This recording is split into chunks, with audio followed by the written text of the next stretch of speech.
Notre Père, qui es aux cieux, que ton nom soit sanctifié, que ton règne vienne, que ta volonté soit faite sur la terre comme au ciel. Donne-nous aujourd'hui notre pain de ce jour.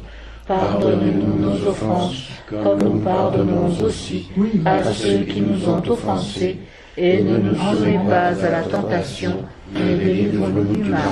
Alors allons-y. Bien, donc aujourd'hui on doit regarder les deux miracles de Jean, de Saint Jean, la guérison de l'aveugle-né au chapitre 9, il fait tout le chapitre, et la résurrection de Lazare au chapitre 11. Alors, ce sont deux récits qui sont relativement longs, et mais nous allons quand même les lire, parce que c'est assez important, surtout celui de l'aveugle. Celui de la résurrection de Lazare, nous le connaissons à peu près. Bon, en gros, nous le connaissons. Tandis que l'aveugle-né, il y a beaucoup de choses fort intéressantes pour aujourd'hui, dans le monde où nous vivons. Et ça va ressortir tout de suite dans le texte. Alors, je vous le lis. Et puis on s'arrêtera au fur et à mesure pour voir ce qu'il y a d'intéressant. En passant, Jésus vit un homme aveugle de naissance. Vous êtes seul ou vous êtes plusieurs? Déjà, c'est un terme important, surtout à l'heure actuelle. De naissance, ça veut dire qu'il n'a jamais vu. Hein? Bon, c'est très bien.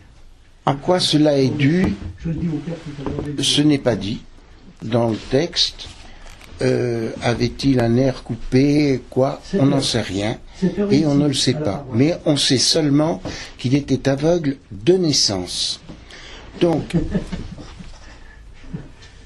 excusez-moi, merci. Il n'a jamais vu. Ses disciples interrogèrent Jésus. Rabbi, qui a péché, lui ou ses parents, pour qu'il soit né aveugle? Voilà. Alors là, nous avons déjà un point fort important. Nous voyons que la faute, l'handicap, c'est exactement, que porte cet homme, d'après son environnement, d'après les gens qui l'environnent, est dû à une faute commise par ses parents. Alors ça nous laisse très perplexes, parce que à l'heure actuelle, on parle beaucoup de sciences humaines et on cherche souvent à comprendre pourquoi le caractère de telle ou telle personne est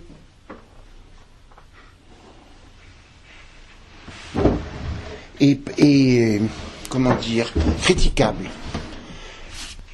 Et si on a fait un peu de psychologie, qui quand même date de 200 ans au maximum, c'est surtout Freud qui a lancé le plus la psychologie, on va chercher tout de suite chez les parents. Donc on a le même, sans le vouloir, on a la même impression, la même attitude devant une personne qui souffre, qui a un handicap. On cherche à savoir le pourquoi de cet handicap. Or, ça va être très surprenant de voir justement l'attitude de Jésus.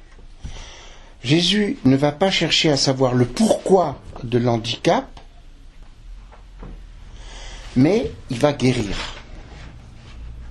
Et ça, c'est quelque chose de très très important.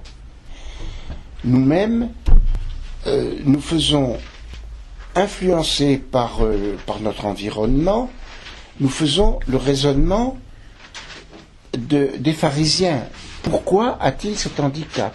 Pourquoi est-il menteur? Pourquoi est-il voleur? Pourquoi est-il ceci? Pourquoi est-il cela? Donc, nous cherchons à comprendre le pourquoi de la chose. Freud, qui a eu un rôle absolument capital dans le monde dans lequel nous vivons, cherche toujours des causes de libido sexuelle et autres.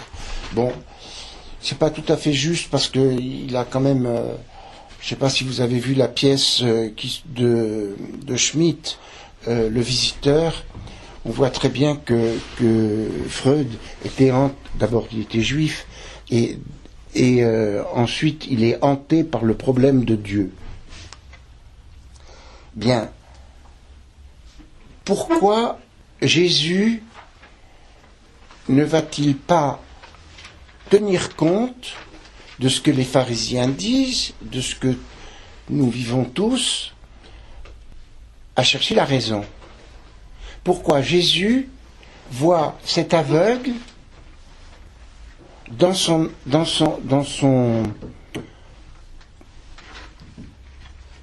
unité? Il voit lui, il ne voit rien d'autre. Et il va vraisemblablement guérir cet homme en tenant compte. Eh bien, je crois que nous avons une réponse assez simple qui nous est donnée par l'Église. Nous sommes tous uniques aux yeux de Dieu. Unique, ça veut dire un. Nous sommes un aux yeux de Dieu. Donc nous n'allons pas chercher nos antécédents et nos suivants. Nous sommes un. Et Dieu va nous prendre, Jésus va nous prendre dans notre totalité, avec nos handicaps et nos qualités. C'est une chose très très importante dans ce miracle. C'est de voir combien, et j'espère que le Père sera d'accord avec mes idées, tout à fait un. Alors, premièrement, l'unité, Jésus regarde l'aveugle comme être unique, et non pas comme un descendant ou qui que ce soit. C'est un être unique qui a quelque chose à faire dans un moment donné, le moment de sa vie, et point à la ligne.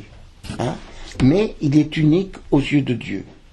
Et aux yeux de Dieu, il aura un rôle à remplir, d'ailleurs il le remplira, dans le monde. Comme nous avons tous un rôle à remplir dans le monde où nous sommes. On peut raconter l'histoire de Sainte Thérèse qui montre qu'elle est unique aussi et qu'elle est la patronne des missionnaires alors qu'elle n'est jamais sortie de son couvent. Donc là où nous sommes, quoi que nous fassions, ce que nous faisons, c'est unique aux yeux de Dieu. Il n'y a pas d'autres personnes qui le font, c'est nous-mêmes qui le faisons. Ce qui va donner tout le problème de la responsabilité. Il est beaucoup plus facile de critiquer autrui, de dire ça vient d'un tel, autrement dit, on cherche une tierce personne, plutôt que de se rendre responsable. Et là, l'aveugle va prouver qu'il est responsable de lui-même. Et vous allez voir comment. Ses disciples interrogèrent Rabbi. Jésus répondit, ni lui, ni ses parents n'ont péché, mais c'était pour que les œuvres de Dieu se manifestent en lui. Il nous faut travailler aux œuvres de celui qui m'a envoyé tant qu'il fait jour. La nuit vient où personne ne pourra plus travailler. Évidemment, il n'y avait pas d'électricité à cette époque-là. Et on ne faisait pas les 3-8 comme maintenant dans les usines. Vous savez, par exemple, il y a une chose, je vous dis, qui est assez drôle, en passant, les avions, comme tous les moyens de transport, coûtent moins cher quand ils roulent ou quand ils sont dans le ciel que lorsqu'ils sont dans un garage. C'est une chose à savoir, ça. C'est assez important. Parce que justement, on ne fait plus de distinction entre le jour et la nuit. Et pourtant, si Dieu créa le jour et la nuit, c'était bien pour une raison précise. Et comme nous sommes évidemment plus forts que Dieu, eh ben nous en passons. On se passe du printemps, on se passe de l'automne. Maintenant, tout est égal, tout est bon. Bravo, très bien. Enfin, voilà. Ça, c'est quand même une chose à repérer un peu, parce que, par exemple, le printemps, c'est une période de forte fatigue. Vous savez, je passe un peu du coq à l'âne, mais pas. Les personnes fatiguées sont encore plus fatiguées au printemps et à l'automne. C'est pour ça qu'il y a le plus d'enterrements au printemps et à l'automne. Parce qu'il y a une prise de la sève du printemps se fait en nous, et à l'automne, eh bien, au contraire, on s'endort. Alors, je me souviens je vous dis ça parce que ce sont des choses très très simples et qu'on oublie très souvent. Un jour, je suis allé voir un médecin, il y a longtemps de ça, et je lui avais posé la question en lui disant, écoutez, je suis toujours fatigué. Alors, ce brave homme qui avait un certain âge m'a répondu, vous voulez être en forme ? Ben, je dis oui, j'aimerais bien. Il me dit, changez de métier. Changer de métier. Alors je dis, ah bon, et pourquoi? Il me dit, parce que vous avez ni été, ni hiver, ni temps, vous vivez complètement en dehors des normes. Et c'est vrai que je n'avais pas de dimanche, j'avais pas d'hiver, pas d'été, pas de nuit, pas de jour, puisqu'on travaillait, les avions tournaient toujours dans le ciel, nuit et jour. Bon. Bon, rien que de m'avoir dit ça, ça m'a fait comprendre le pourquoi de la chose, et par conséquent, j'étais moins fatigué après.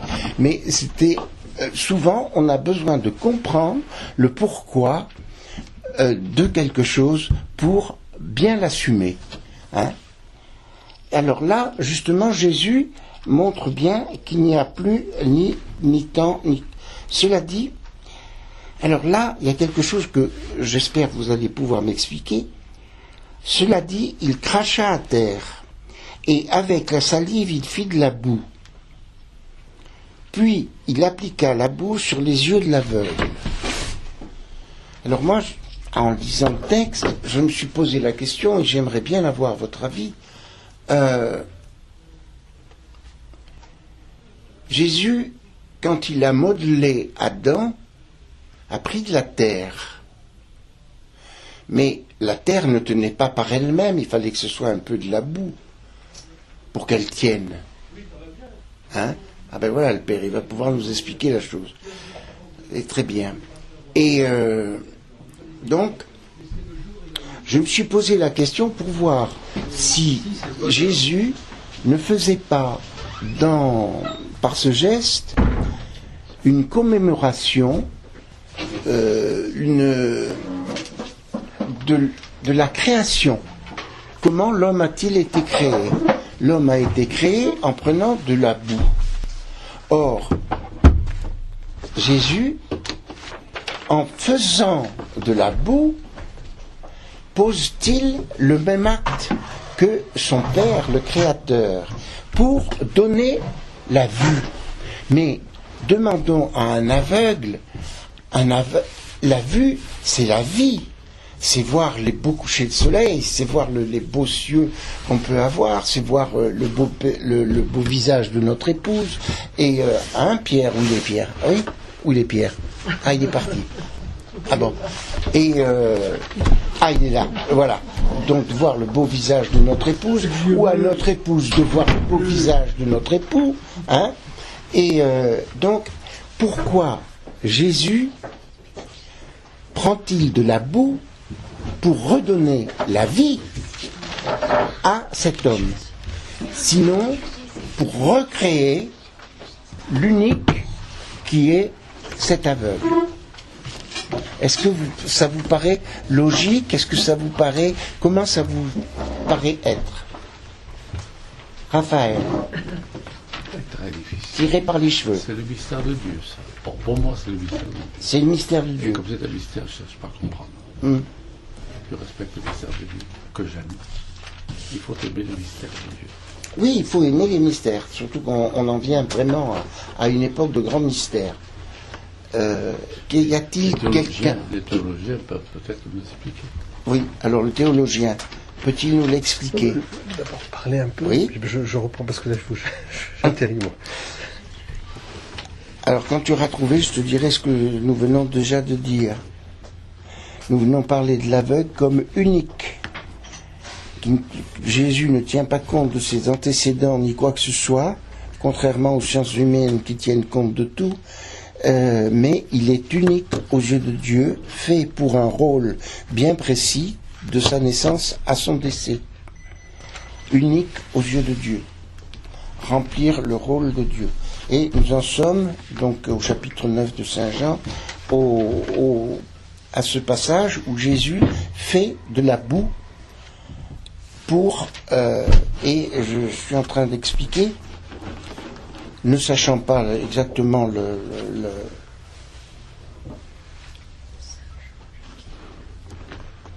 sens profond peut-être de cet acte, mais Jésus fait de la boue pour lui mettre sur les yeux, pour donner la vie. Voilà, j'en suis là. Et je pose la question, est-ce que pour vous, il y a quelque chose Est-ce que ça vous dit quelque chose? Pourquoi pas? Pourquoi pas? Pourquoi pas? C'est une explication comme une autre. Et vous, quelle explication verriez-vous? Je n'ai jamais cherché. Vous n'avez jamais cherché? Ah non, on me le dit, je le crois, et puis... Oui, c'est très beau ça. C'est très beau, et permettez-moi de vous dire que je vous envie. Parce que moi, je ne peux pas me poser de questions.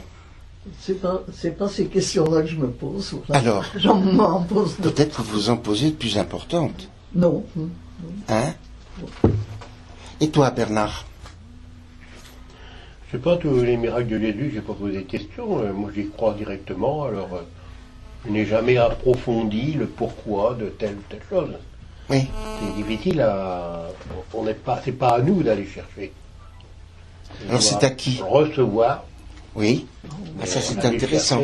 Recevoir. Oui, comme si nous fait ce matin, on va le recevoir.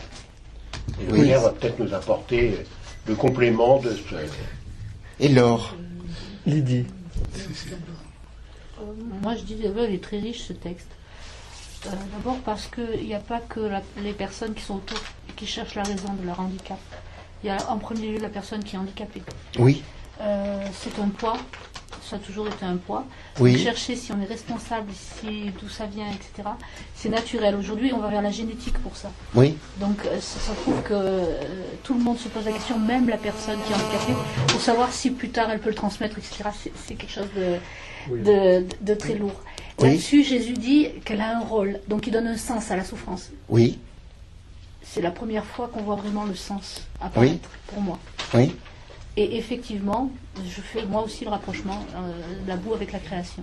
Oui. Parce qu'en fait, il faut recréer la personne telle qu'elle aurait dû être. Oui. Et lui, il en a le pouvoir. Ça peut pas être juste un truc, un Lego qu'on fait comme ça. Un médecin ne peut pas reconstituer quelque chose qui n'a pas été fait à la naissance. Si c'est un organe qui est mal formé ou qui est absent, seul Dieu peut le créer. Seul Dieu peut le créer. Voilà. Oui, vous disiez. Je voulais dire qu'il y a la vie dans la terre et que la terre soigne. Il y a des endroits où la terre peut soigner. Oui. Il y a eu des endroits à l'étranger, comme ça on pouvait rentrer, se poser sur la terre et la maladie pouvait disparaître. Donc oui. Voilà, je crois que la terre a un pouvoir. Oui, investi du pouvoir de Dieu et c'est la raison pour laquelle si on sait l'utiliser ou si on va dans un endroit qui est plus propice, ce type de guérison, ça peut arriver. À ce moment-là, Dieu aurait besoin de la terre pour faire un miracle. Mais Dieu est Dieu. Dieu n'a pas besoin de la terre, il n'a besoin de rien du tout. Et là, pour la salive, pour la boue, mais Jésus peut très bien guérir sans boue, sans salive. C'est la question que je me pose. Pourquoi cette boue? Il n'a pas besoin de ça, Jésus. C'est la connaissance aussi, je crois qu'il y a aussi la connaissance qui est derrière ça, parce que l'homme a besoin de se poser des questions, on veut chercher à comprendre, et on recherche la connaissance. Donc c'est peut-être une façon de susciter le désir de connaissance. Alors, oui. si on reprend un peu tout ce que vous avez dit, tous ces éléments que vous venez de partager, à mon avis, sont très justes les uns les autres. Et il faut les garder. Seulement, c'est comme un peu une réalité qui se présente à nous. Elle est tellement riche qu'on a besoin de regards, je dirais, croisés, parce qu'on peut le regarder sur un angle ou sous un autre angle. Là, il y a la liberté de Dieu, la toute-puissance de Dieu. Là, il y a la création qui est issue de Dieu et qui est porteuse aussi de vie. Hein. Et donc, il y a un élément qui est très important à mon sens aussi à distinguer. Là, il y a le fait du handicap et de je dirais, seul Dieu peut effectivement créer ce qui n'a pas été, qui doit être recréé, disons.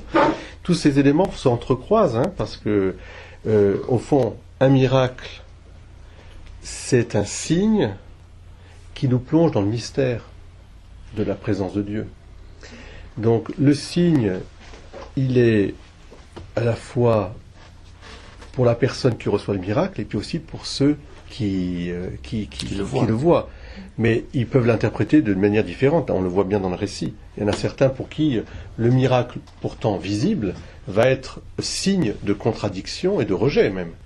Va-t'en, etc. Pour d'autres, au contraire, pour l'aveugle, lui, ça va être un témoignage extraordinaire de la foi en Jésus-Christ Sauveur. Je crois que, et pour la première fois, c'est une des rares fois dans l'Évangile où Jésus se dévoile totalement devant cet aveugle-né de naissance. Qui est-il que je crois? Tu l'as devant toi. Et alors il l'adore. Il adore. C'est-à-dire que c'est extraordinaire, c'est que ce juif va entrer de plein pied dans la possibilité, le mystère de l'incarnation. Dieu envoie son Fils unique se faire homme pour nous sauver. Il croit. Donc tous ces éléments, la création, je crois que c'est très important aussi, parce que Dieu, c'est ça le mystère aussi de Dieu. Pourquoi Dieu a besoin de nous? Pourquoi est-ce qu'il a besoin de la création? Pourquoi est-ce qu'il a besoin? On l'a dit d'ailleurs dans les psaumes, je crois que c'était quel psaume on a lu? C'était ce matin, où on disait que en fait Dieu n'avait pas besoin de notre louange, c'est dans la préface que j'ai lue ce matin.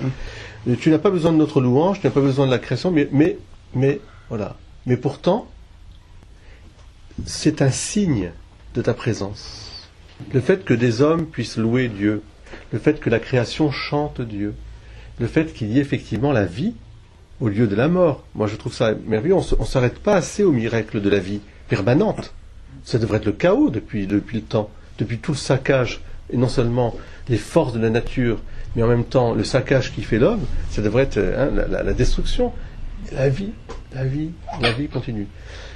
Donc la boue, dans la symbolique, évidemment tu l'as dit François, dans la symbolique biblique, la boue c'est le limon de la terre.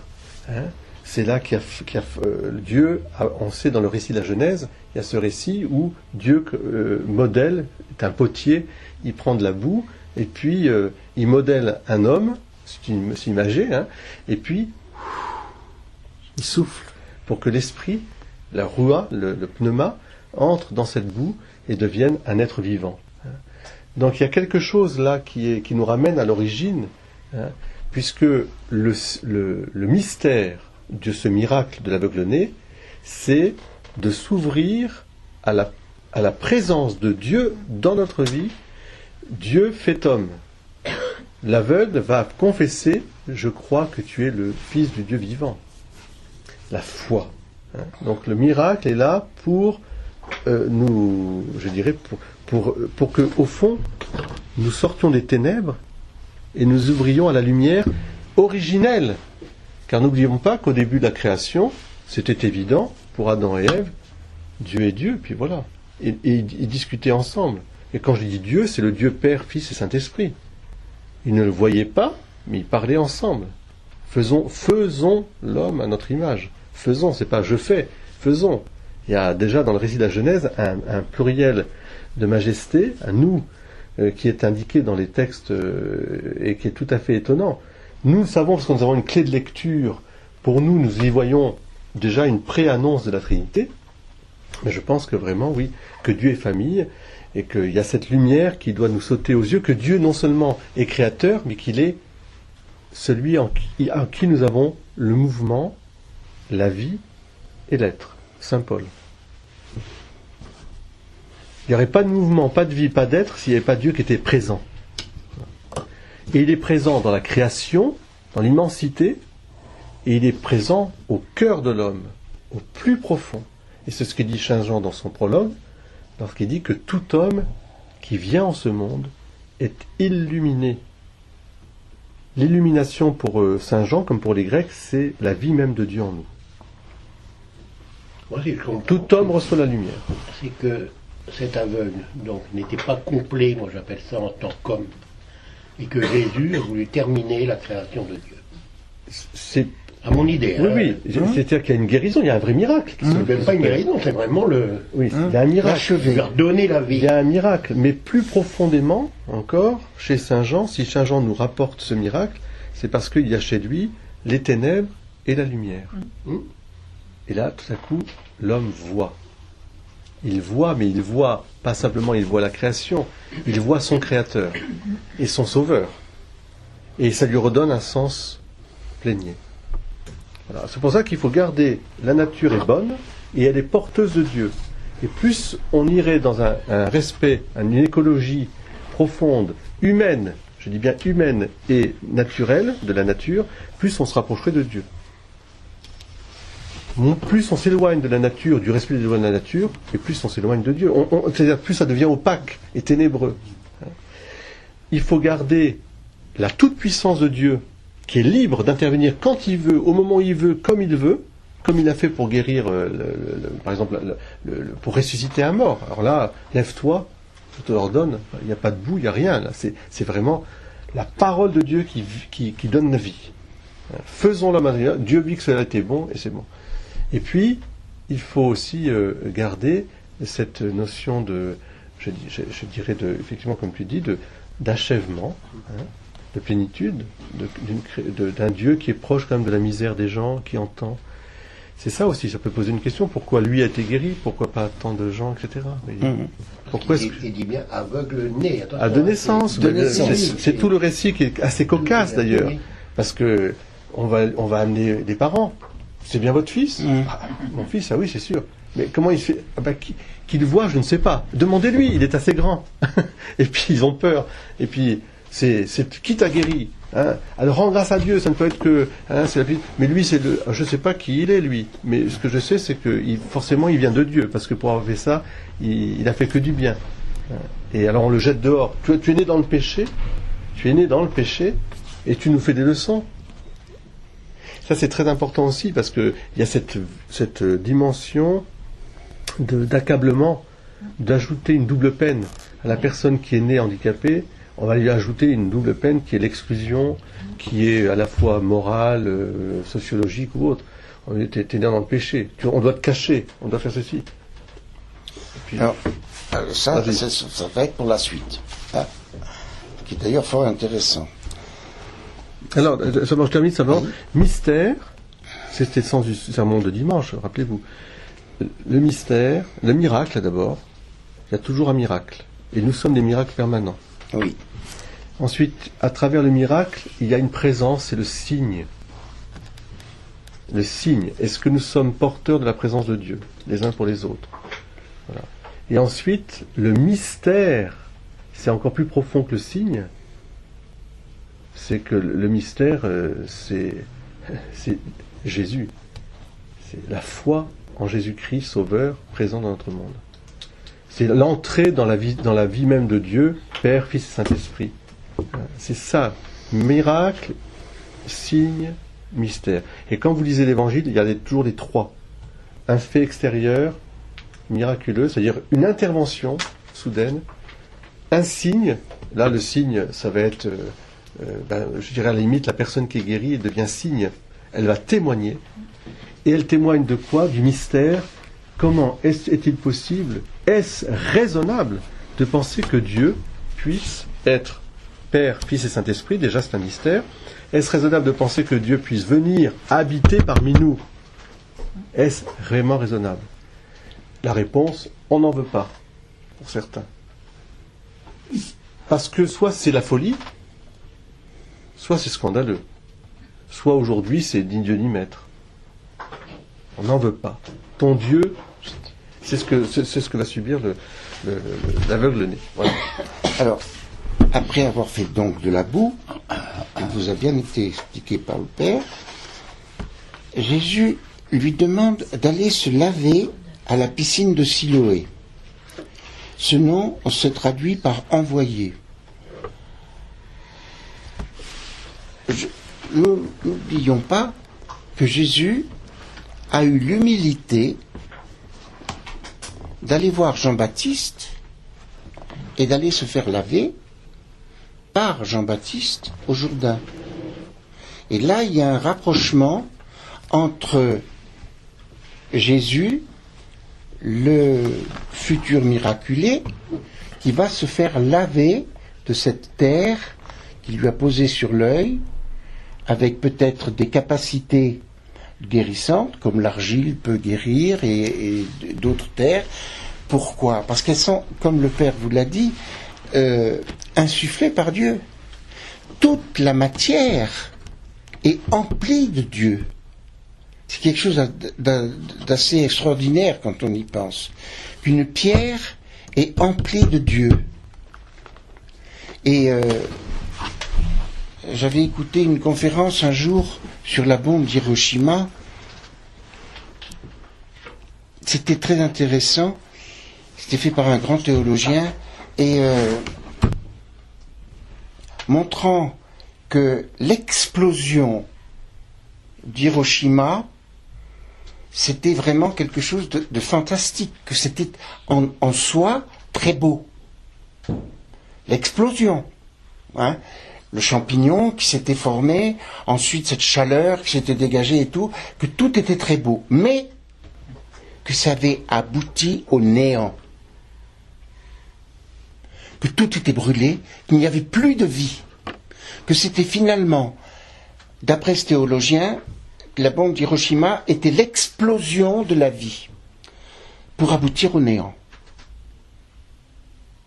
Alors, c'était assez intéressant comme... moi, je vous l'explique pas très bien, mais, voyez, tout est vie. Et dans la bombe d'Hiroshima, ce théologien voyait la vie, voyait l'explosion de la vie. Hein. Comme dans la pierre... C'est, je crois, ce prédicateur qui est assez connu et qui dit il faut tout Dieu pour faire une fleur. J'aime beaucoup cette expression. Il faut tout Dieu pour faire une fleur, parce que chaque atome de la fleur est voulu par Dieu. Donc il faut tout Dieu pour faire une fleur. Il a fallu toute la puissance de Dieu pour faire Hiroshima, mais attention, elle n'était pas faite pour un bien, elle était faite pour détruire. Et du coup, c'est le néant. Hein? Tandis que Dieu, que veut Dieu, c'est au contraire construire. Construire, construire, construire. Il est toujours pour une évolution qui donne un sens à sa création. Rappelez-vous, dans la Genèse, c'est important, et il créa l'homme pour que l'homme domine la terre et ne la laisse pas sans partir de partout. Et s'il prend de la terre, je rejoins ce que vous disiez, madame, c'est très beau finalement ce que vous dites, parce que dans la terre il y a la vie. Et Dieu a créé la terre avant de créer l'homme. Avant de nous donner la vie par son souffle, il nous a modelés, mais déjà d'une matière qui était emplie de Dieu, qui était la terre. Vous voyez, comme tout se tient, moi je trouve, plus on réfléchit, plus je trouve que c'est merveilleux, notre religion. Parce que on y découvre des puissances et des choses que l'on voyait de façon coutumière et sur lesquelles on ne s'est pas arrêté pour en voir toute la beauté, pour en voir toute la grandeur. Donc là, Jésus fait acte, une fois de plus. Il n'est que ça, il n'est qu'humilité, Jésus, hein, puisqu'il rapporte tout à son Père. Il n'est qu'humilité. Eh bien, il demande à cet aveugle d'aller se laver à la piscine pour se nettoyer, pour se rendre pur. Hein. Alors, Vous me direz, mais vous avez dit précédemment qu'il n'avait pas à subir le passé de ses parents. Il ne le subit pas, mais s'il s'en lave, c'est mieux. Hein? Si on prend conscience de nos défauts en disant, bon, eh bien, nos parents étaient comme ceci, comme cela, c'est nous qui en prenons conscience. Ce n'est pas nos parents. C'est nous qui prenons conscience. Et quelle est la conséquence? Généralement, il y a toujours des exceptions, mais c'est qu'on en aime davantage ses parents qui ont agi avec leurs propres défauts, leurs propres handicaps, et qui ont agi en créant et en participant à la création de Dieu. C'est quelque chose d'extraordinaire. Comment dire, c'est pas un va-et-vient, c'est cette descendance qu'il y a. Hein. Donc, j'ai l'aveugle, comme vous direz tous les deux, obéit. Il ne se pose pas la question de savoir, mais enfin, il est complètement fada, celui-là, hein, il est fadoli, comme on dit. Il est de me dire de me faire de la boue, ensuite d'aller me dire de me laver, mais enfin, non. Il fait comme vous faites. Il est obéissant. Il accepte l'aide de Jésus. Il accepte son aide et il va se laver à la piscine. L'aveugle y alla donc, il se lava, quand il revint, il voyait. Alors là, regardez comme la phrase est courte. Hein. La phrase se termine donc par un point, envoyé, point. L'aveugle y alla, il se lava et revint, il voyait. Vous voyez, la grandeur la grandeur du miracle, plus la phrase est concise, dites-vous bien, plus le miracle est grand. Quand j'étais jeune et que je voyais une version latine arriver, j'en regardais toujours la longueur. La première chose. Et je me disais, ça va, le texte est long, ça va être facile. Mais par contre, quand le texte était court, je me dis, aïe, aïe, aïe, François, prends ton courage à deux mains. Et c'était exact. Hein, plus on a besoin d'explications, plus c'est qu'il y a quelque chose. Et c'est pour ça que c'est très beau, votre attitude est très très belle de croire comme ça, de croire parce que Jésus vous l'a dit. Et ça, moi je suis en admiration devant cette chose-là. Et je vais vous dire un petit truc. Bon, j'ai étudié un texte particulièrement cette semaine sur la Nouvelle Ève et vous savez qu'il nous a été dit, il nous est encore dit souvent, que les personnes âgées, généralement, disent leur chapelet pendant la messe. Et au scandale, comment, c'est la messe, patati et patata, et on disent leur chapelet, bon. Mais moi, ça me choque pas du tout. Au contraire, parce que dans le chapelet, dans Je vous salue Marie, il y a une phrase qui est terrible. Priez pour nous. Donc la personne qui dit son chapelet pendant la messe, elle invoque la Sainte Vierge, elle lui demande de l'aide et elle dit priez pour nous. Je suis sûr que la Sainte Vierge, personne ne peut prier comme elle. Personne. Il n'y a qu'elle pour prier. Hein? Donc l'humilité de cette personne âgée qui dit son chapelet pendant la messe, elle charge indirectement Marie de prier pour elle. Donc quand on voit une personne dire son chapelet pendant la messe, disons-nous que c'est Marie qui prie.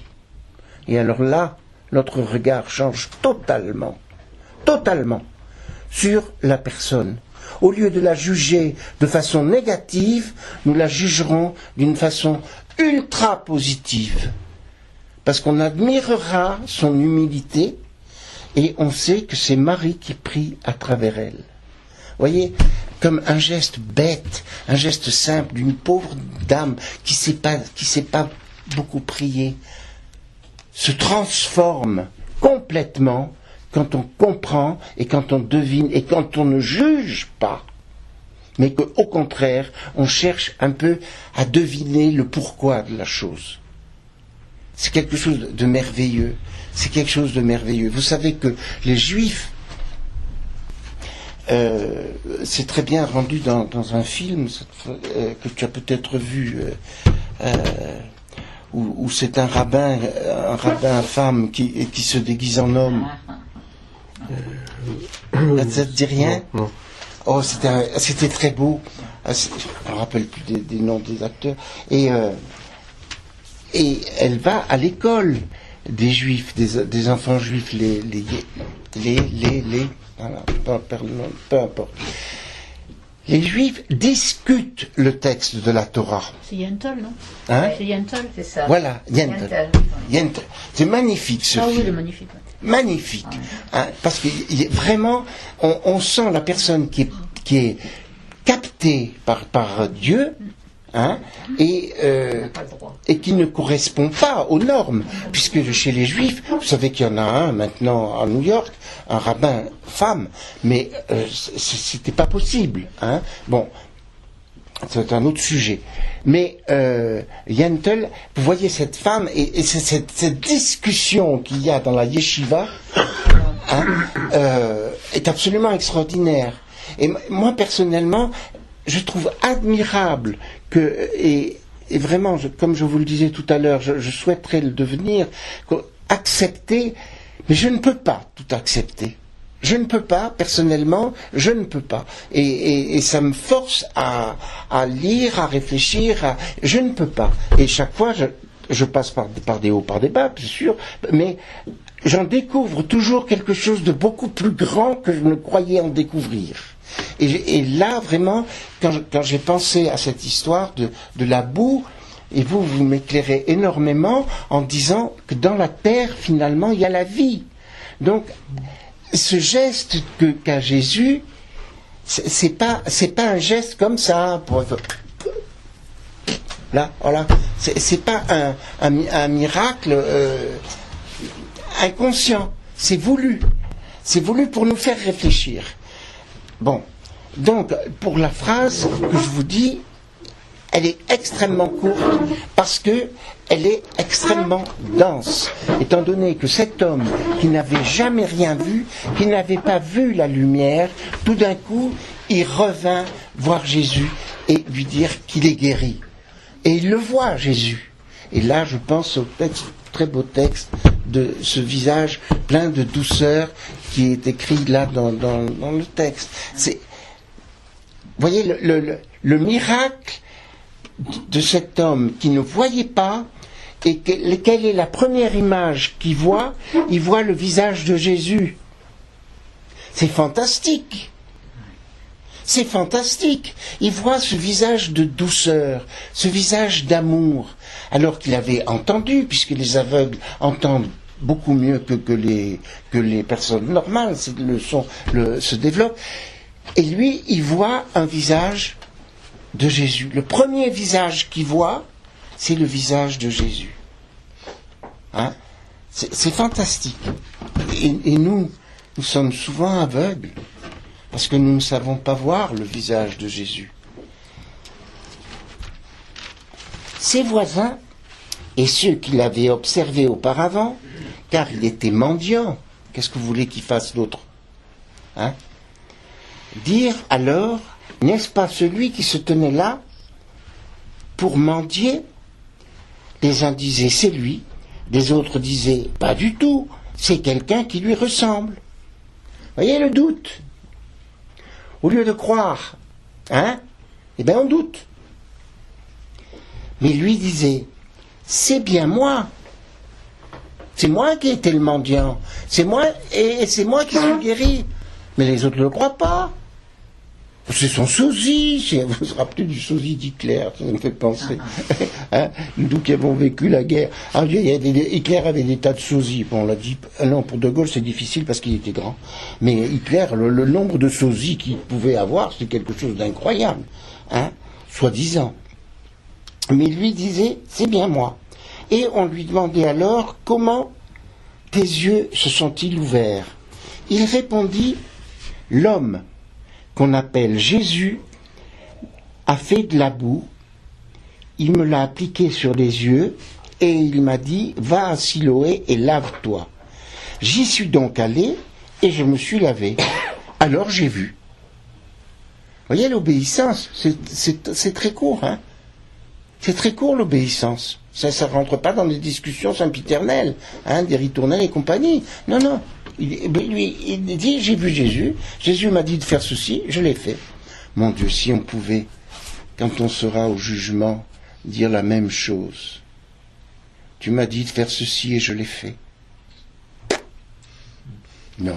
On discute, on tourne en rond. Mais comment savoir Comment savoir que c'est Dieu qui nous le demande? C'est lui qui nous le dira. Oui, mais c'est bien. Nous, on ne sait pas. Nous, on sait. On sait quand même qu'on essaye.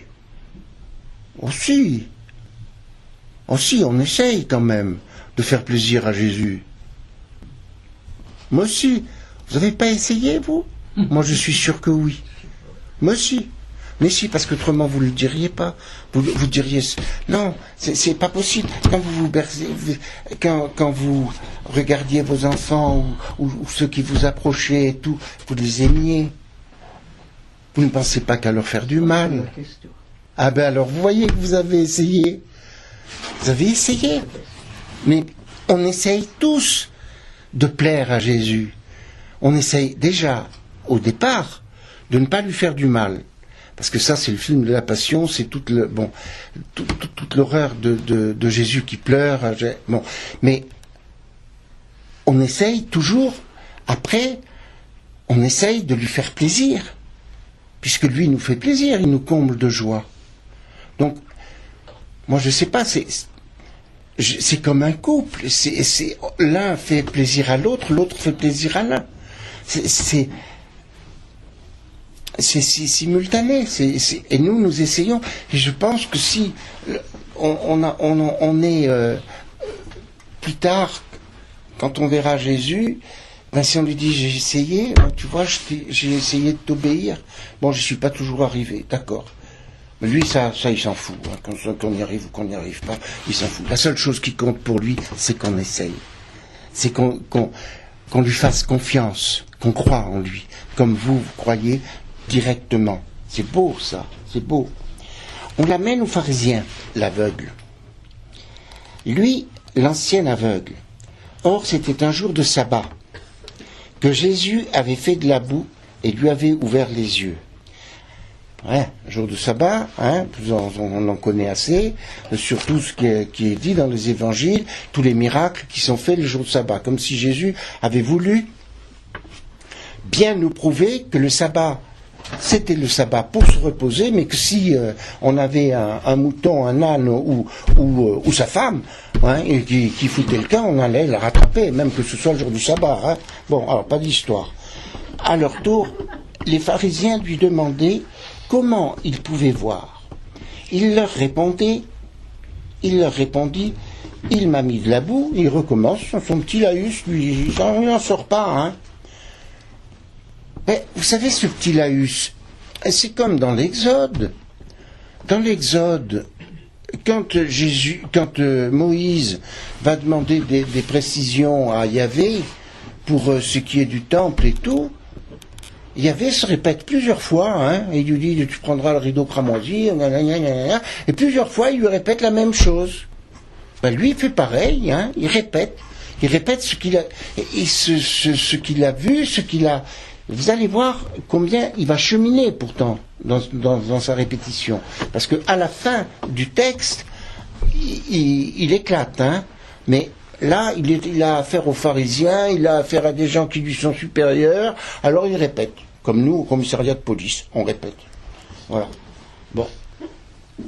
Comme un homme pécheur. D'autres disaient, comme un homme pécheur peut-il accomplir des signes pareils le jour du sabbat? Alors donc, ils étaient divisés. Alors, c'est toujours pareil. Hein?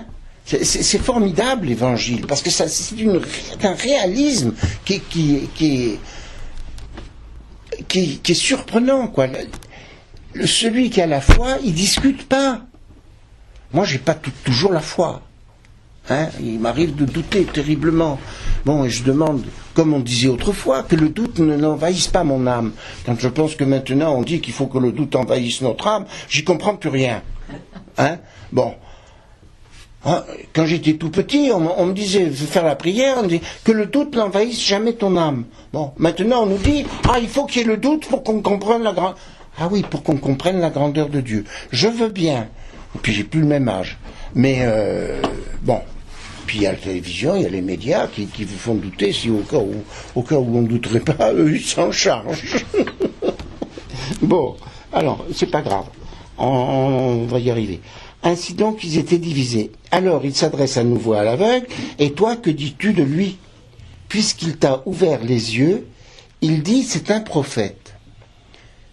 Alors là, on va avoir une explication très, très, très intéressante. Parce que l'aveugle sait, au fond de son cœur, que Jésus est le Messie. Mais il ne veut pas le dire. Or, les Juifs ne voulaient pas croire que cet homme avait été aveugle et que maintenant il pouvait voir. On l'a vu. C'est pourquoi ils convoquèrent ses parents. Et vas-y donc, hein, puisque toi, tu es menteur, tu nous racontes des salades, hein, bon, on va convoquer tes parents. Dites donc, dans les enquêtes policières, c'est pas la même chose. Hein? On convoque à droite, à gauche, le voisin et tout. Comme c'est réaliste l'évangile. Hein?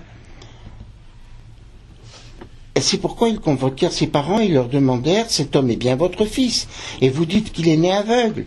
Comment se fait-il qu'à présent il voit? Les parents répondirent, nous savons bien que c'est notre fils. Bon. Et qu'il est né aveugle.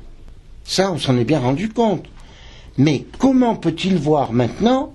Nous ne le savons pas. Et qui lui a ouvert les yeux? Nous ne le savons pas. Interrogez-le, il est assez grand pour s'expliquer. Ah, c'est ce que le Père vous a dit. Il est assez grand pour s'expliquer. Autrement dit, il relance le truc sur le miraculé, mais c'est surtout parce que eux, parents, ne veulent pas se mouiller. Et pourquoi ils ne veulent pas se mouiller? Eh bien, on va vous dire la suite. Ses parents parlaient ainsi parce qu'ils avaient peur des Juifs. Ils avaient peur de l'autorité. Donc, dans l'autorité, quand il y a l'autorité, on se tait. Vous voyez, c'est là où il y a quelque chose de, pour nous, de très difficile. Parce que, il faut être honnête, c'est très difficile. On nous demande de croire, et c'est bien. Et en même temps, nous avons envie d'en savoir un peu plus, hein, en même temps. Et nous ne pouvons pas croire dans l'autorité. Alors, au passage, je vous fais remarquer une chose importante, qu'il faut que nous, catholiques, nous sachions. Le pape parle ex cathedra, il parle ex cathedra. La dernière fois que le pape a parlé ex cathedra, pouvez-vous me dire quand c'est?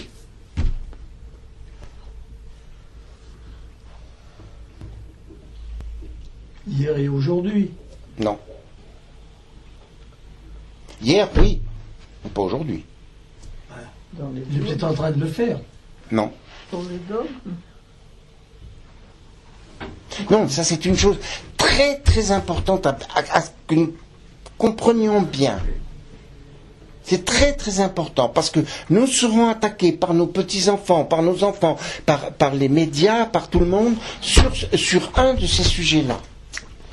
D'abord, il faut définir quand même ce que ça veut dire ex cathedra, parce que je pense qu'il y a beaucoup de gens qui ne savent pas ce que ça veut dire. Hein. Alors, vas-y, explique. Non, mais est-ce que vous savez ce que ça veut dire ex cathedra?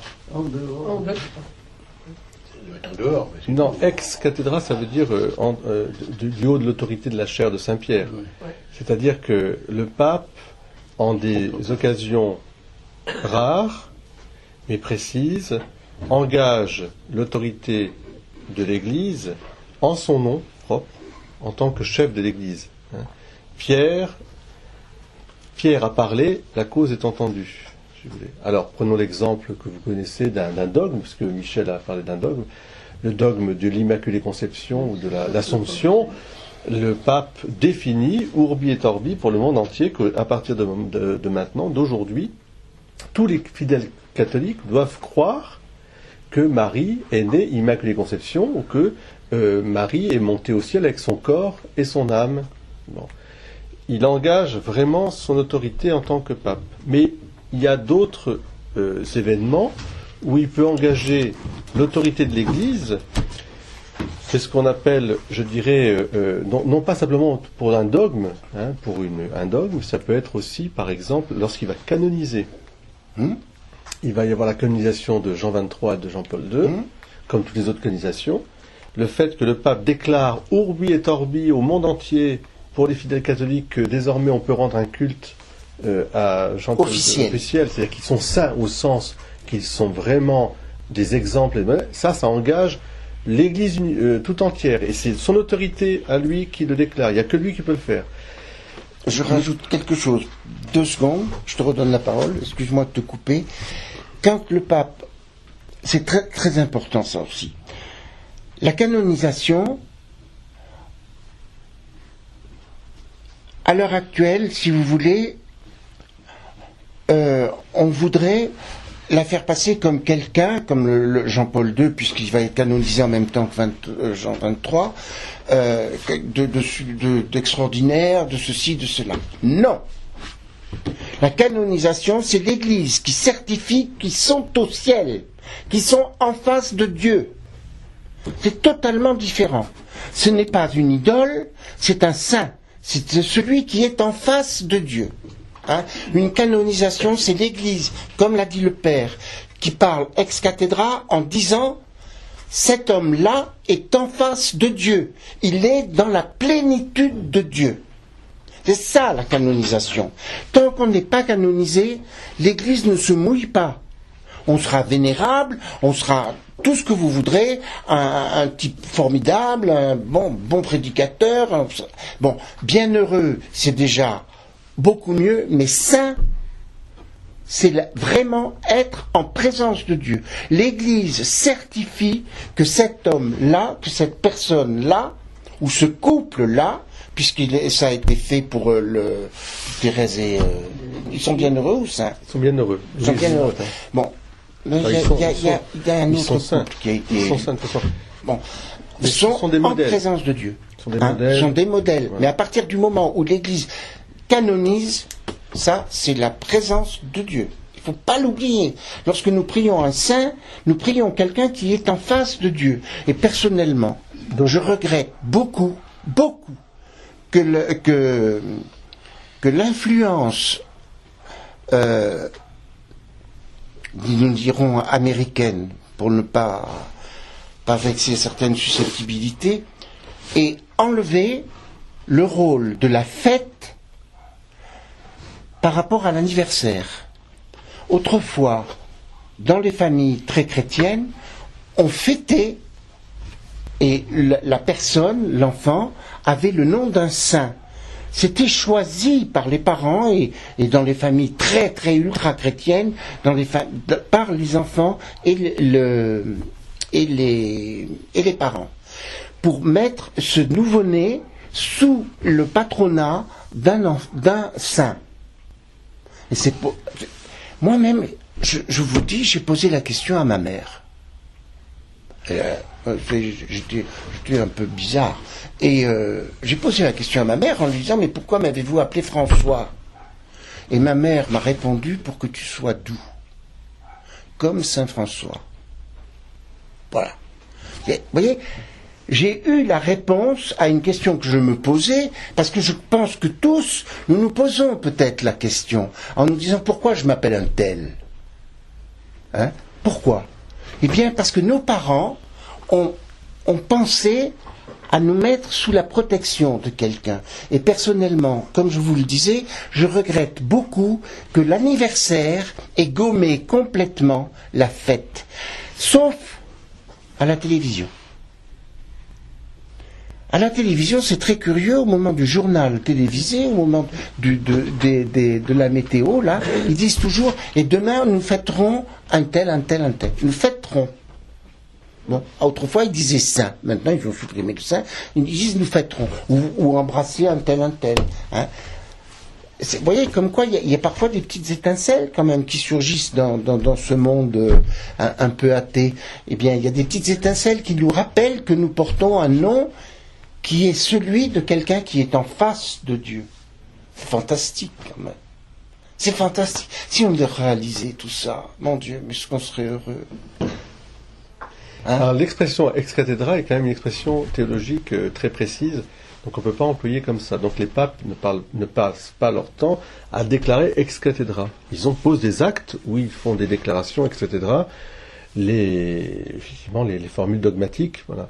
Ensuite, le pape et les évêques réunis ensemble dans un concile, lorsque les décrets sont promulgués, on peut dire qu'ils ont force de loi. Hein. Mais tout n'est pas au même niveau. Non. C'est-à-dire que même dans la déclaration, par exemple, du dogme de l'Immaculée Conception, de l'Assomption, il y a la phrase vraiment dogmatique qui, elle, engage l'autorité. Ensuite, tous les tenants aboutissants, les explications sur l'écriture, etc., tout ça, les théologiens discutent, etc., on peut toujours avoir, hein, voyez. Donc, ensuite, il y a ce que j'appellerais, moi, l'enseignement ordinaire, constant, des papes, quand, par exemple, depuis Jean-Paul II ou Jean XXIII, on n'a qu'à prendre tous les enseignements, il parle constamment, mettons, de la liberté religieuse comme un droit fondamental de la personne humaine. C'est pas défini comme dogme, mais on peut dire que la liberté religieuse, étant donné que les papes en parlent constamment et de manière ordinaire pour orienter l'Église, eh bien, fait partie, je dirais, de vérité, en tout cas, à croire d'intelligence et de volonté, c'est-à-dire avec sagesse, en disant, bon, c'est pas encore un dogme, peut-être qu'un jour, face aux hérésies, face à par exemple, c'est vrai que le mépris de la personne humaine, on peut voir qu'il y a certainement un jour, peut-être que l'Église définira d'une manière dogmatique en disant, la personne humaine est vraiment un être sacré, responsable, libre, personne ne peut empêcher qu'il puisse s'adresser à Dieu, etc., etc. Voilà, donc la formule ex cathedra, en tout cas quand on dit qu'un pape parle ex cathedra, c'est un acte très précis, très solennel, qui engage l'Église. Qui engage l'Église universelle au nom de Dieu. Au nom de Dieu, mais je veux dire c'est sa fonction pétrinienne de pape, hein, lui en tant que pape.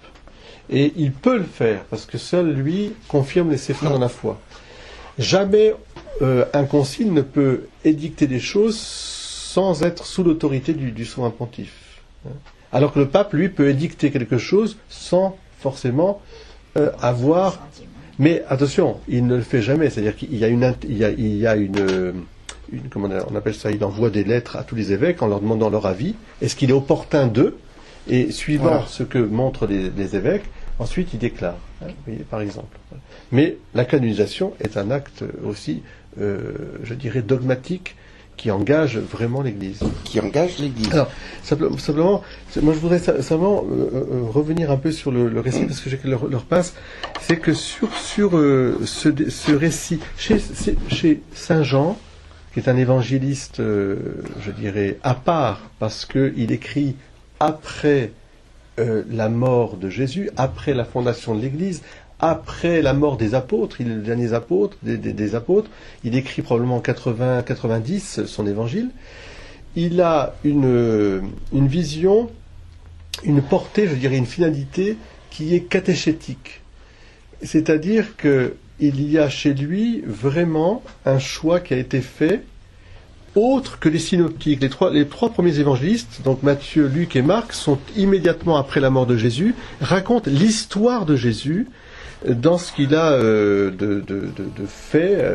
Je dirais, c'est vraiment qui est Jésus. Lui, 50 ans après, 40-50 ans après, Jean se place sous le combat donc des ténèbres et de la lumière.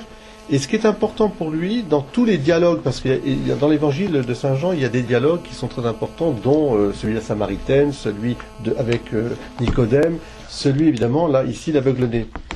Il y a une, comment on appelle ça, on pourrait dire une description de l'action de Dieu dans le monde, comment Dieu entre petit à petit dans le cœur des hommes. Si vous prenez c'est pour ça qu'il y a des étapes. En fait, il y a une progression dans la foi de cet aveugle-né. Il y a un événement qui le touche. Il est touché. Un événement, une rencontre, quelque chose. Ensuite, cet événement provoque, c'est le miracle, provoque une discussion. Cette discussion, elle est contradictoire. Il y en a qui disent c'est ceci, il y en a qui disent c'est cela, etc. Lui, il entend, on lui demande témoignage, et il commence à porter témoignage, en disant, moi je ne sais pas d'où il vient, d'ailleurs il le dit. Et lui, où est-il? Il répondit, je ne sais pas, c'est au tout début, je ne sais pas. Mais moi, ce que je sais, c'est qu'il m'a guéri. Voilà. Alors vous ne pouvez pas dire que ce qu'il a fait de bien, ça vient de quelqu'un qui est mauvais. Ça, c'est pas possible. On juge un arbre à ses fruits. Le pommier, il donne un bon fruit, c'est un bon arbre. Vous n'allez pas me dire que c'est un mauvais arbre. Voilà. Mais on discute. Ensuite, il va porter un témoignage. Donc ça va renforcer sa foi. Mais pour l'instant, il dit, moi je pense que c'est un prophète. Voilà. Et quand il aura vu Jésus, c'est pour ça quand même, je pense qu'il est important, je ne pense pas qu'il ait vu Jésus. Quand on ne lui dit pas, en tout cas, va te laver à la piscine, se lever, l'aveugle y alla donc, il se leva. Quand il revint, il voyait. C'est tout ce qu'on dit. Et ensuite, ses voisins et ceux qui étaient habitués à le rencontrer, on lui dit, c'est voilà. Mais après, à la fin, il va, parce que Jésus va entendre, va savoir qu'il a porté témoignage pour lui, en faveur de lui. Il va au bout de son témoignage. La discussion, encore une fois, elle est nécessaire. Et elle est bonne. Nous devons rendre compte de notre foi. Et c'est pas parce que quelqu'un nous dit je crois pas au miracle que tout à coup je dois m'enfuir en disant je veux pas parler avec toi. Non, au contraire. Mais qu'est-ce qui se passe? Pourquoi? Etc.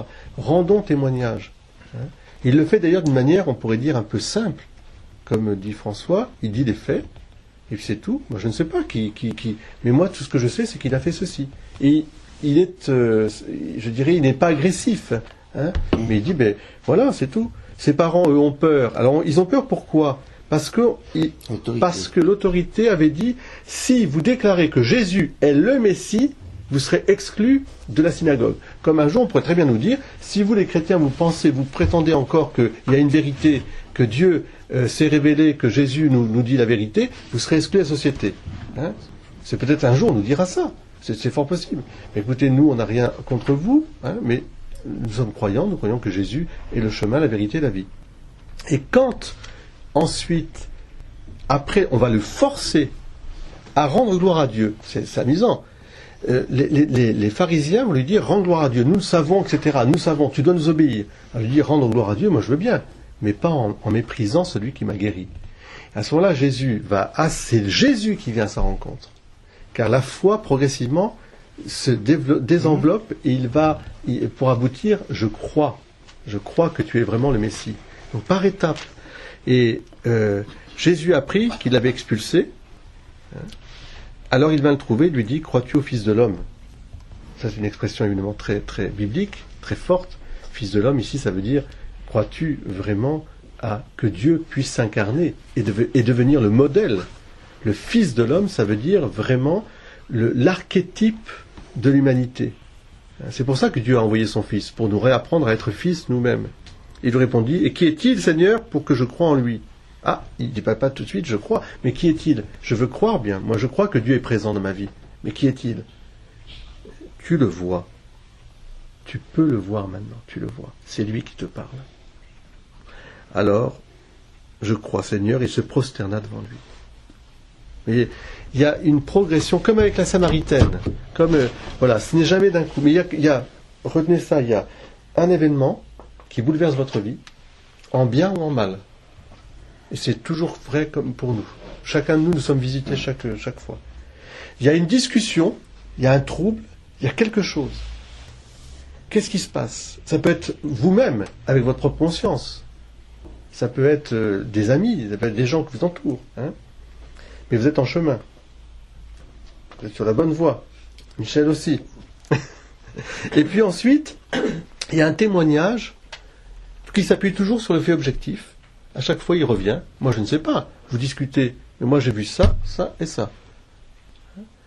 Alors, j'apprends à voir le bien, à reconnaître le bien là où il est, et à rendre gloire à Dieu. Et ne pas appeler bien ce qui est mal, et ne pas appeler mal ce qui est bien. Sous la pression d'une autorité qui me dirait « rends gloire à Dieu parce que ça c'est mal, forcément c'est mal ». Je dis « je sais pas moi ». Il m'a lavé. Et ensuite, il y a une profession de foi que nous renouvelons, qui devient nous. Et au fur et à mesure, alors là, je rejoins un peu François, je pense qu'au fur et à mesure quand même de notre vie, à un moment ou un autre, je dis pas qu'on doute, on ne doute plus. Enfin, moi, je pense que oui, on ne doute plus. On ne doute plus, en tout cas, on fait comme Pierre, tu as les paroles de la vie éternelle, à qui irions-nous? Maintenant, le comment du pourquoi, ça, c'est autre chose. Mais que tu sois le Messie, le Fils du Dieu vivant, ça, je n'ai jamais douté. Et je n'en douterai jamais. Je suis passé de la foi de l'enfance où on me l'a appris, à la rencontre personnelle. Il m'a sauvé. Il m'a sauvé. C'est ça. Et Jésus ne force pas. Jamais. Je ne force pas. Il m'a sauvé. N'est-ce pas? Voilà. Chacun d'entre nous, à un moment ou à un autre, faisons cette expérience. Donc, quand nous lisons ce miracle, il faut miracle, signe, mystère, mais il faut aussi progression, étape. Il faut bien voir un petit peu je dirais la symbolique profonde, comme avec la Samaritaine. Donne-moi à boire. Jésus était fatigué. Moi, j'aime beaucoup cette expression aussi. Jésus était fatigué. D'ailleurs, dans l'évangile de Marc aussi, parfois, il pousse un soupir, il n'en peut plus. Même avec ses apôtres. Vous êtes lents à croire, vraiment. Vous êtes bouchés, quelque part. Ils leur disent, vous êtes bouchés. Au moment du morceau de pain. C'était l'évangile il y a 2 jours. Vous vous rappelez de la barque. Comment? Mais c'est assez étonnant. Et c'est pour ça toujours, il y a toujours une signification autre que le simple fait. Il veut les amener beaucoup plus profondément à lui. Je suis avec vous jusqu'à la fin des temps. Ne craignez pas. C'est la même chose. Voilà ce qu'il leur dit. Jésus soupira. Pourquoi cette génération demande-t-elle un signe? Amen, je vous le déclare. Aucun signe ne sera donné à cette génération. Parce que les pharisiens discutent avec lui. Et puis, donc, ça c'était hier. C'était ça la barque. Ma tentation. Non, c'était la semaine dernière alors. Je ne sais plus quand est-ce. C'était mardi. C'était mardi. Oui. Et ils lui disent alors ils sont dans la barque, il vient de faire le miracle des pains. Il est midi, ils ont un petit morceau de pain. Alors c'est nous, qu'est-ce qu'on va manger aujourd'hui? Alors ils commencent à discuter, les apôtres. Puis lui il est là, il écoute. Mais vraiment, vous n'avez rien compris, mais vraiment, vous êtes fatigant. Mais est-ce que vous n'avez pas vu multiplier le pain pour 7000 personnes? Combien de corbeilles avez-vous ramassé? 12. Bon, il y en a. Et puis là, 5, quand il y avait 5 pains, combien de corbeilles? 7. Et vous continuez à discuter là-dessus. Mais le pain vivant. Et le pain tout seul, c'est Jésus. Eh oui, le pain. Oui, déjà de manière, le pain tout seul, mais il veut leur montrer que en fait, ils doivent la présence de Dieu dans leur vie. Mais justement, il était tout seul, c'est Jésus tout seul. Et que là où le cardinal, c'était le cardinal Pie, évêque de Poitiers, je crois, cardinal de Poitiers, en 19e siècle, a dit une phrase que je trouve très belle. Toutes nos questions sociales et économiques, mondiales, etc., trouveraient une solution, un sens, si elles étaient traitées comme une liturgie, c'est-à-dire à travers les choses matérielles, la présence réelle de Dieu. Ce qui manque au monde aujourd'hui, c'est pas les moyens matériels, on en a jamais regorgé autant. C'est Dieu. Mais c'est Dieu qui donne sens. Et c'est pour ça que dans le miracle de la boue, etc., il y a un retour aux origines où l'homme se comprenait, avant le péché, se comprenaient. Ils étaient nus, mais ils n'en avaient pas honte, c'est ce que ça veut dire. Ils se comprenaient, ils comprenaient la création, ils étaient en relation avec Dieu. Tout dans la lumière de Dieu s'éclairait. Le péché a tout brisé, on ne se connaît plus soi-même, on ne se comprend plus, on ne connaît plus les autres, on ne connaît plus la nature, et on ne connaît plus Dieu. On n'est plus serviteur au service. C'est plus le service qui est là, c'est l'accaparement, ce qui fait que ça provoque des destructions. La bombe d'Hiroshima, je rejoins ça. La bombe d'Hiroshima, en tant que telle, l'intelligence humaine éclairée par la puissance de Dieu produit des choses extraordinaires, mais au lieu de le mettre au service du bien, comme on pourrait dire avec une centrale nucléaire, quelque chose qui pourrait aider aussi les hommes, j'espère qu'un jour on arrivera à séparer tous les effets négatifs de la fusion nucléaire pour en garder que la force extraordinaire, la puissance, mettons, de chaleur ou la puissance de mouvement. Hein, ça pourrait être, imaginez si un jour avec une petite pastille d'uranium, enfin, on fait marcher, mettons, une usine à vie ou une voiture, on n'aurait plus besoin de changer d'avoir de pétrole ou quoi que ce soit. Imaginons, on peut extrapoler, mais ça peut être ça. Ça serait un bien extraordinaire en soi. Mais non, l'homme, parce qu'il ne comprend plus la présence de Dieu là. Ou souvent il se prend pour Dieu, c'est ce qu'on a dit ce matin. Il y a une chose sur laquelle je reviens, c'est que nous-mêmes, nous oublions très facilement, et c'est consolant d'ailleurs de voir que les autres sont comme nous, que tout ce que Dieu a fait pour nous, tout ce que Jésus a fait pour nous. Et on peut se poser la question, au pied de la croix, il y avait Marie-Madeleine, la plus grande pécheresse, tous les autres, tous les miraculés, tout ça, ils n'y étaient pas. Et souvent, je me suis posé la question, et moi, j'y suis au pied de la croix ou pas? Est-ce que moi qui suis miraculé pour des tas de choses, enfin, comme chacun d'entre nous, hein, ici, grâce, déjà. Nous y sommes au pied de la croix? Vous voyez, comme on oublie tout ce qui est beau, tout ce qui a été fait de bon pour nous dans nos vies, on l'oublie. Et en vous disant cela, je comprends mieux, je comprends maintenant, aujourd'hui, cette parole qui est dans le décalogue, tu honoreras ton père et ta mère. Il n'est pas dit de les aimer, parce que vous ne pouvez pas demander à un enfant qui a été abandonné par ses parents d'aimer ses parents. Il les aimera toujours, parce que c'est en lui. Mais, mais honorer, est-ce que nous honorons simplement, est-ce que nous reconnaissons que c'était possible, que ce Jésus nous a aidés un jour dans notre vie, plusieurs jours dans notre vie, plusieurs fois dans notre vie? On a tendance à oublier. Moi, je vous parle en amis, parce que quand même maintenant, on commence à être vraiment amis tous. Et eh bien, est-ce que nous oublions pas, nous aussi, tous les miracles? Et est-ce que nous ne sommes pas un peu comme les apôtres et Jésus, il pourrait un peu désespérer de nous? Eh ben non. C'est là où il est formidable, hein. C'est qu'il ne désespère pas. Il nous a choisis. Et il ne désespère pas. Et parfois, on est un peu lourd, hein, pour lui. Hein. Il dit, mon pauvre François, mais alors, tu es vraiment con. Hein. Hein. Eh ben non. Ben non, hein. Il est là, et puis il me dit, allez. T'as oublié? Ben regarde ce que j'ai fait pour toi. Regarde ce que j'ai fait pour toi, Colette. Regarde ce que j'ai fait pour toi. Hein. Alors, tu me fais confiance ou tu me fais pas confiance? Vous voyez, moi, je trouve que les évangiles, c'est vraiment une école très personnelle.